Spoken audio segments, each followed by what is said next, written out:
Video like जरूर कर लीजिए और ऐसे वीडियो लगातार फ्री में पाने के लिए चैनल को तुरंत सब्सक्राइब कर लीजिए और बेल आइकन को जरूर टैप कर लीजिए ताकि आगे भी सारे वीडियो आपको मिलते रहे। यूट्यूब में फॉलो करते हैं तो प्लीज ये वाला फ्री टेलीग्राम चैनल जरूर ज्वाइन कर लीजिएगा। सारे नोटिफिकेशन सारे अपडेट यहीं पे आते हैं, ध्यान रखिए।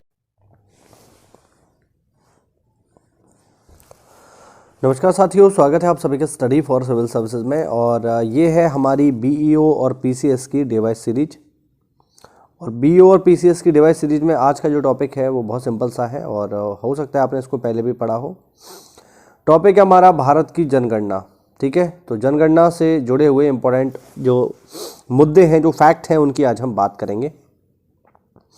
सबसे पहले तो मैं आपको बता दूं, जो अंतिम जनगणना हुई है वो 2011 में हुई है। वैसे 2021 में होनी थी बट कोविड आ गया तो वो नहीं हो पाई।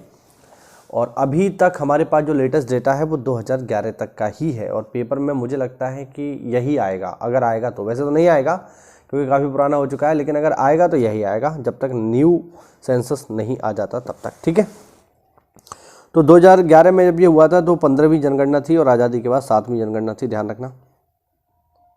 इसके अलावा आपको ये भी याद रखना है कि जो जनगणना है ये संघ सूची में शामिल है। 7वीं अनुसूची के अंतर्गत जो संघ सूची है उसमें सम्मिलित होता है। इस बात को स्पेशल ध्यान रखना, ये राज्यों का विषय नहीं है। राज्य इस पर कोई भी काम नहीं कर सकते। ठीक, तो जनगणना करानी है या नहीं करानी है ये फैसला पूरी तरीके से केंद्र का होगा। राज्यों का इसमें कोई भी हस्तक्षेप नहीं है, राज्यों को इसमें कोई भी अधिकार नहीं है। ठीक है, तो राज्य जनगणना करा भी नहीं सकते। अब जैसे बिहार में कास्ट सेंसस हुआ है तो वो उसको जनगणना का दर्जा नहीं दिया जाएगा, ध्यान रखना, क्योंकि राज्यों के पास वो अधिकार है ही नहीं, तो फिर कैसे करवा लेंगे वो। चलिए अब कुछ इंपॉर्टेंट फैक्ट देखते हैं। देखो जरा, अगर हम जनसंख्या की बात करें तो टोटल पॉपुलेशन कितनी हमारे पास? टोटल पॉपुलेशन है 121.08 करोड़, यानी 121 करोड़ है। आज के समय में 140 करोड़ से भी ज़्यादा हो चुका है। इस 121 करोड़ में से पुरुष कितने हैं? तो पुरुष हैं 62.32 करोड़। ठीक है, और महिलाएं हैं 58.75 करोड़। ठीक है, अभी हम इनका परसेंटेज में भी डेटा देखेंगे। अगर हम साक्षरता की बात करें कि कितनी हमारी लिटरेसी रेट है तो वो है 73%। देखिए, जब हम साक्षरता दर की बात करते हैं ना, तो साक्षरता दर का मतलब है कोई व्यक्ति जो अपनी भाषा में अपना नाम लिखना और पढ़ना जानता हो तो हम उसे साक्षर मान लेते हैं। इसमें कोई डिग्री विग्री चेक नहीं होती है कि आपके पास बीए की डिग्री है, एमए की डिग्री है तभी आप साक्षर माने जाओगे। नहीं, ऐसा कुछ नहीं है। अगर आप अपनी भाषा में, अब वो भाषा कोई भी हो सकती है, आपकी देसी भाषा भी हो सकती है, जैसे हम यूपी में है तो हिंदी हो सकती है। अगर आप इनमें कहीं भी अपना नाम पढ़ना और लिखना जानते हैं अपनी किसी भाषा में, जो भारत की 22 मान्यता प्राप्त भाषाएं हैं, तो फिर आपको साक्षर माना जाएगा। ठीक है, हाँ, उसमें भी हमारे पास केवल 73% ही साक्षरता है। इतना होने के बावजूद भी कोई डिग्री विग्री मांग ले तब तो फिर हंगामा ही हो जाएगा। अच्छा, ग्रामीण आबादी कितनी है टोटल आबादी का? तो 68.8% ग्रामीण आबादी है, यानी भारत मोस्टली गांव में ही रहता है। इस बात को ध्यान रखिएगा। ठीक है, आगे देखते हैं। जनसंख्या घनत्व अगर हम देखें तो वो है 382 व्यक्ति प्रति वर्ग किलोमीटर। देखिए, जनसंख्या घनत्व क्या होता है कि 1 किलोमीटर आप इधर चले जाओ, 1 किलोमीटर इधर, 1 किलोमीटर, 1 किलोमीटर इधर, तो ये हो गया 1 वर्ग किलोमीटर, 1 किलोमीटर स्क्वायर। तो 1 किलोमीटर में कितने लोग रह रहे हैं यहाँ पे भैया? 382 लोग रह रहे हैं इंडिया में, जो कि पिछली बार से 57 बढ़ गया है। ठीक है, हाँ, 2011 में हुई है तो इससे पहले कब हुई होगी? इससे पहले जो है 2001 में हुई होगी, तो 2001 से 57 बढ़ गया, क्योंकि हर 10 साल बाद होती है ना। 10 की वृद्धि कितनी है? 17.7% की है, यानी 2001 से हमारी आबादी 17.7% बढ़ चुकी है 2011 तक। बाल अनुपात कितना है हमारे पास? बाल लिंग अनुपात है 919, यानी 919 महिलाएं हैं 1000 पुरुष बच्चों पर। ठीक है, ग्रामीण साक्षरता की बात करेंगे तो वो है 67.8%। और शहरी जनसंख्या जो है, यहाँ देखिए, यहाँ पर हमने क्या देखा था? यहाँ पर हमने देखा था ग्रामीण आबादी, और अब हम देखेंगे शहरी आबादी। तो शहरी आबादी कितनी? शहरी आबादी है 31.16%। ठीक है, औसत वृद्धि दर है हमारी 1.64% सालाना। लिंग अनुपात है हमारा 943 प्रति 1000, यानी 1000 पुरुषों पर 943 महिलाएं हैं, 10 बढ़ गया है ये पिछली बार से। और शहरी साक्षरता है हमारे यहाँ पर 84.1%। ठीक है, आगे देखते हैं जरा। नवगठित राज्यों में सबसे ज़्यादा जनसंख्या झारखंड में और सबसे कम जनसंख्या उत्तराखंड में है, ध्यान रखना। क्या, उत्तराखंड तो बहुत ही शानदार स्टेट है, इसमें कोई डाउट नहीं है। चलो आगे देखो। ठीक है, जनसंख्या में अगर आप शीर्ष राज्य देखो, चलिए मैं जूम कर देता हूँ।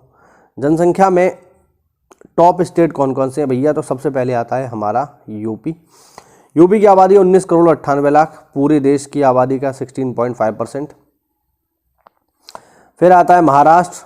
महाराष्ट्र के पास आबादी है 11.23 करोड़ की। फिर आता है बिहार 10.4 करोड़ की आबादी के साथ। और फिर नंबर आता है पश्चिम बंगाल का, ठीक है। पश्चिम बंगाल की आबादी है 9.12 करोड़। फिर नंबर आता है आंध्र प्रदेश का, ठीक है। और इतना आपको याद नहीं रखना है, टॉप 3 या टॉप 4 याद रखो। तो पहले नंबर पर है यूपी, यूपी के बाद नंबर आएगा महाराष्ट्र का, महाराष्ट्र के बाद नंबर आएगा बिहार का, बिहार के बाद नंबर आएगा बंगाल का, ठीक है। बस इतना ही याद रखो, ज़्यादा आपको याद रखने की ज़रूरत नहीं है। सबसे कम आबादी की अगर हम बात करें, न्यूनतम आबादी की बात करें भाई, तो न्यूनतम आबादी वाले 5 राज्य कौन कौन से, इनका भी देख लो। न्यूनतम आबादी वाले 5 राज्यों में कौन कौन से आएंगे, सबसे पहले आएगा सिक्किम। सिक्किम में केवल 6 लाख की आबादी है। फिर है मिजोरम 10.97 लाख की। फिर अरुणाचल प्रदेश 13 लाख की, मतलब 13.8 लाख। और फिर गोवा, ध्यान रखना सबसे कम आबादी की तरह सिक्किम में, ध्यान रखना 6 लाख केवल। आगे अगर हम देखें शीर्ष केंद्र शासित प्रदेशों में अगर आबादी देखिए सबसे ज़्यादा आबादी की तरह, तो दिल्ली में है 1.67 करोड़। फिर पुडुचेरी में है 12.47, 12 करोड़ 47 लाख। और फिर नंबर आता है चंडीगढ़ का 10.55 लाख, ठीक है। केंद्र शासित प्रदेशों में अगर न्यूनतम आबादी की हम बात करेंगे तो सबसे कम है लक्षद्वीप में, ध्यान रखना। लक्षद्वीप की आबादी है 64,473, यहाँ पर आप देख सकते हैं। फिर नंबर आता है दमनदीप का 2,43,000। फिर नंबर आता है दादरा नगर हवेली का। अब तो दादरा नगर हवेली दमनदीप को एक ही कर दिया गया है, तो आप ध्यान रखना, ठीक है। सबसे कम लक्षद्वीप में है। आगे देखो, देश में न्यूनतम जनसंख्या वाले 2 जिले हैं, दिबांग घाटी और अंजाव, दोनों अरुणाचल प्रदेश में है। देश में सर्वाधिक जनसंख्या वाले जिले हैं ठाणे महाराष्ट्र का और उत्तरी 24 परगना वेस्ट बंगाल का, ध्यान रखना, ठीक है। यहाँ पर कुछ डेटा और है। भारत की कुल आबादी 121 करोड़, जिसमें 62.32% पुरुष हैं, यानी 51% पुरुष आबादी है। महिलाओं की आबादी है 58.75 करोड़, 48% महिलाएं हैं। यानी यूपी मतलब देश में 51.4% मेल हैं और 48.5% फीमेल है, ठीक है। ये डेटा याद रखिएगा।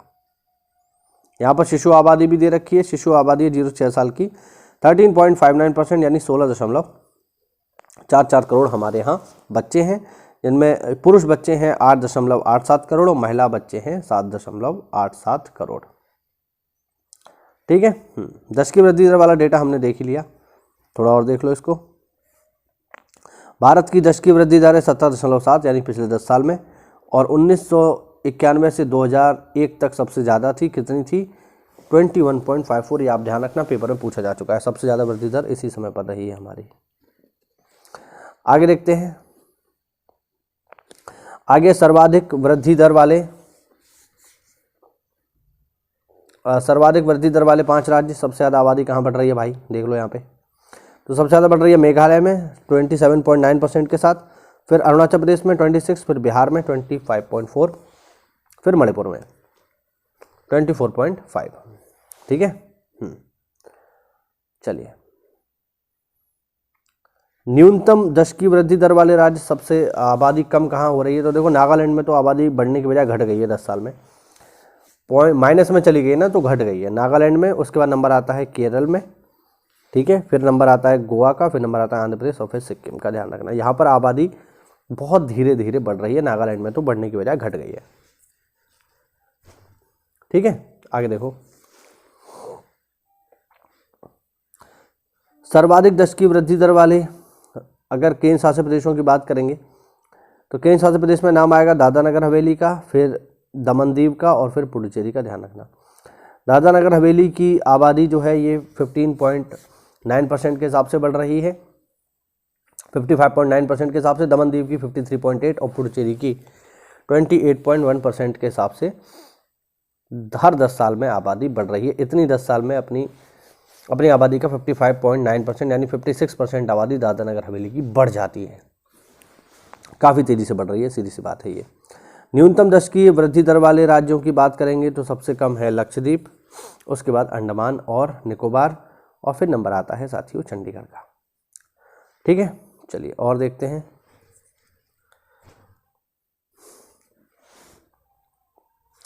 2001 से 2011 के बीच 18.2 करोड़ की आबादी बढ़ी है। औसत वार्षिक दर जो है 2001 से 2011 के बीच 1.64% रही है। 1911 से 1921 में दशकीय वृद्धि दर माइनस में 0.31% रही, जबकि औसत जो है माइनस 0.03% रही। क्यों? क्योंकि वर्ल्ड वॉर हो गए थे, इसलिए ध्यान रखना। 1921 के बाद जनसंख्या तेजी से बढ़ी, इसलिए 1921 को जनसंख्या का महाविभाजक वर्ष कहा जाता है। ठीक है। सबसे ज़्यादा दशकीय वृद्धि जो है 1961 से 1971 के दौरान रही, कितनी? 24.8%, ध्यान रखना। ठीक है। 1951 से 1981 को महाविस्फोटक काल कहा जाता है। भारत की आबादी बहुत तेजी से बढ़ी। ठीक है। आगे देखते हैं साथियों जनघनत्व। तो सबसे ज़्यादा जनघनत्व अगर राज्यों में देखेंगे तो बिहार में है 1106, फिर वेस्ट बंगाल 1028, फिर केरल 860, फिर यूपी 829 और फिर हरियाणा 573। न्यूनतम की बात करेंगे, चलिए जूम कर देता हूँ। सबसे कम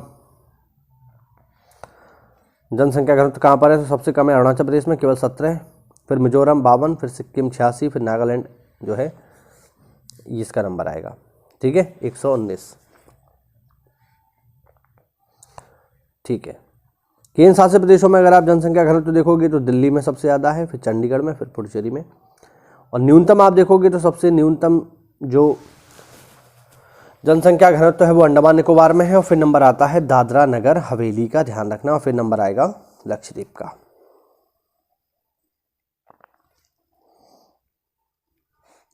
न्यूनतम जनसंख्या घनत्व वाला जिला कौन सा है? उत्तरी पूर्वी दिल्ली। ठीक है, मतलब सॉरी न्यूनतम क्यों, सर्वाधिक जनसंख्या घनत्व वाला जिला है उत्तरी पूर्वी दिल्ली। और उसके बाद नंबर आता है चेन्नई का, यहाँ पर आप देख सकते हैं। न्यूनतम में बात करेंगे तो दिबांग घाटी है। दिबांग घाटी का जनघनत्व केवल 1 व्यक्ति प्रति वर्ग किलोमीटर है, बहुत कम है। और उसके बाद नंबर आता है सांबा का, जम्मू कश्मीर में, जहाँ पर 2 व्यक्ति प्रति वर्ग किलोमीटर जनसंख्या घनत्व है। फिर लिंगानुपात, सबसे ज़्यादा लिंगानुपात वाला राज्य है केरल, यहाँ 1000 पुरुषों पर 1084 महिलाएं हैं। फिर तमिलनाडु 996, फिर आंध्र प्रदेश 993, छत्तीसगढ़ 991, मेघालय 989। न्यूनतम की बात करेंगे तो सबसे कम जनसंख्या घनत्व हरियाणा में, फिर जम्मू कश्मीर में, फिर सिक्किम में, फिर पंजाब में, फिर यूपी में 912, ध्यान रखना। ठीक है। केंद्र शासित प्रदेश की बात करोगे तो सबसे ज़्यादा है पुडुचेरी में 1037, फिर लक्षद्वीप में 947, फिर अंडमान निकोबार में 876। न्यूनतम अगर हम देखें केंद्र शासित प्रदेश में तो सबसे कम है दमन दीव में, और फिर दादरा नगर हवेली में, अब ये दोनों एक हो गए। और फिर चंडीगढ़ में 818। ठीक है। फिर है शिशु लिंगानुपात 2011 का। तो भारत का शिशु लिंगानुपात है 919। राज्यों की बात करेंगे तो सबसे ज़्यादा है अरुणाचल प्रदेश में 972, मिजोरम मेघालय का सेम है 970, फिर छत्तीसगढ़ और फिर केरल का 964। न्यूनतम में बात करेंगे तो हरियाणा का सबसे कम है 834, फिर पंजाब का 846, फिर जम्मू कश्मीर का 862, फिर राजस्थान का 888 और फिर गुजरात का 890 है। केंद्र शासित प्रदेश में अगर हम सर्वाधिक देखेंगे तो अंडमान निकोबार का सबसे ज़्यादा है शिशु लिंगानुपात 968, पुडुचेरी का 967 और दादरा नगर हवेली का 926। न्यूनतम अगर हम देखेंगे केंद्र शासित प्रदेश में तो है दिल्ली का 871 और चंडीगढ़ का 880 और दमन दीव का 904। साक्षरता दर भी देख लीजिए यहाँ पर। तो भारत की कुल साक्षरता दर है 73%, अभी हमने देखा। ठीक है। पुरुष साक्षरता है 80.9, महिला साक्षरता है 64.6। सबसे ज़्यादा साक्षरता वाले राज्य देख लो भैया, देखो यहाँ पे ये लिस्ट है। शीर्ष राज्य साक्षरता में कौन सा है? केरल है, ध्यान रखना। फिर मिजोरम है, फिर गोवा है, फिर त्रिपुरा है, 4 याद रखो। न्यूनतम की बात करेंगे तो सबसे कम है बिहार में, केवल 60.8%, फिर अरुणाचल प्रदेश में, फिर राजस्थान में। केंद्र शासित प्रदेशों की बात करेंगे तो लक्षद्वीप में सबसे ज़्यादा है साक्षरता दर केंद्र शासित प्रदेश में, फिर दमन दीव में, फिर अंडमान निकोबार में। न्यूनतम की बात करेंगे तो दादरा नगर हवेली में सबसे कम है, फिर पुडुचेरी में और फिर चंडीगढ़ में, ध्यान रखना। ठीक है। आगे देखो, पुरुष साक्षरता वाले राज्यों की बात करेंगे तो केरल में सबसे ज़्यादा है, मिजोरम में है, फिर गोवा में है, फिर त्रिपुरा में है। न्यूनतम की बात करेंगे पुरुष साक्षरता में तो बिहार पहले नंबर पे है, फिर अरुणाचल है, फिर आंध्र प्रदेश है। ठीक है। महिला साक्षरता में शीर्ष राज्य कौन सा है? ऑब्वियस बात है केरल है, और फिर मिजोरम है, फिर गोवा है, फिर त्रिपुरा है। और न्यूनतम में बिहार है, राजस्थान है, झारखंड है, जम्मू कश्मीर है। बेसिक आपको ये ध्यान रखना है कि एजुकेशन के मामले में केरल नंबर 1 रहेगा, चाहे स्त्री में हो, चाहे पुरुष में हो, चाहे ऑल ओवर हो। और बिहार सबसे खराब रहेगा, चाहे स्त्री में हो, चाहे पुरुष में हो, चाहे ऑल ओवर हो। ये बेसिक फैक्ट हैं, आप लोग ध्यान रखना। ठीक है, कुछ और बात कर लेते हैं यहाँ पे हम लोग। जरा अनुसूचित जाति की आबादी और अनुसूचित जनजाति की आबादी की भी बात कर लेते हैं। भारत में अनुसूचित जातियों की कुल संख्या 20.13 करोड़ है। ठीक है, जिनमें से 10.35 करोड़ पुरुष हैं और 9.78 करोड़ महिलाएं हैं। 1935 में पहली बार अनुसूचित जाति शब्द का प्रयोग किया गया था। इसका उल्लेख भारतीय संविधान के अनुच्छेद 341 में है। अनुसूचित जाति के 81.28% लोग गांव में रहते हैं और उनकी आय का मुख्य स्रोत कृषि है। अनुसूचित जाति की जनसंख्या भारत की कुल जनसंख्या का 16.6% है। कुछ क्षेत्र ऐसे हैं जैसे अरुणाचल प्रदेश है, नागालैंड है, अंडमान निकोबार द्वीप समूह है, लक्षद्वीप में है, यहाँ पर कोई भी अनुसूचित जाति नहीं है। ठीक है, अगर अनुसूचित जाति में लिंगानुपात बात करेंगे तो 945 है और सबसे ज़्यादा लिंगानुपात केरल में है और सबसे कम मिजोरम में है। अनुसूचित जाति जनसंख्या सबसे कम जो है मिजोरम में है, ध्यान रखना, कुल में भी और परसेंटाइल में भी। मिजोरम में अनुसूचित जाति की संख्या केवल 1218 है, केवल 1218। ठीक है, आगे देखो।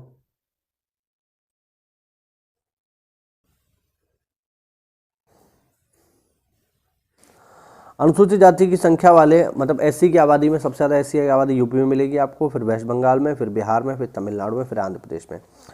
यूपी में कितनी है? यूपी में है 4.13 करोड़। परसेंटेज के हिसाब से देखेंगे तो परसेंटेज के हिसाब से पंजाब में सबसे ज़्यादा है, आबादी के हिसाब से यूपी में सबसे ज़्यादा है, ध्यान रखना।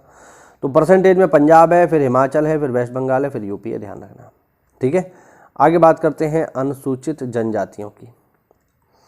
भारत में अनुसूचित जनजातियों की कुल संख्या कितनी है? 10.42 करोड़, जिसमें से 5.18 करोड़ महिला हैं और 5.24 करोड़ पुरुष हैं। अनुसूचित जनजातियाँ यानी हम आदिवासियों की बात कर रहे हैं। देश की कुल जनसंख्या का 8.6% है। 2011 की जनगणना में कुल 774 अनुसूचित जनजातियाँ शामिल हैं। ठीक, अनुसूचित जनजाति का लिंग अनुपात है 990, सबसे ज़्यादा है गोवा में और सबसे कम है जम्मू कश्मीर में। केंद्र शासित प्रदेशों में अनुसूचित जनजातियों की सबसे अधिक आबादी दादरा नगर हवेली में है, ध्यान रखना। ठीक है, यूटी में सबसे ज़्यादा एसटी कहाँ मिलेंगे आपको? दादरा नगर हवेली में मिलेंगे।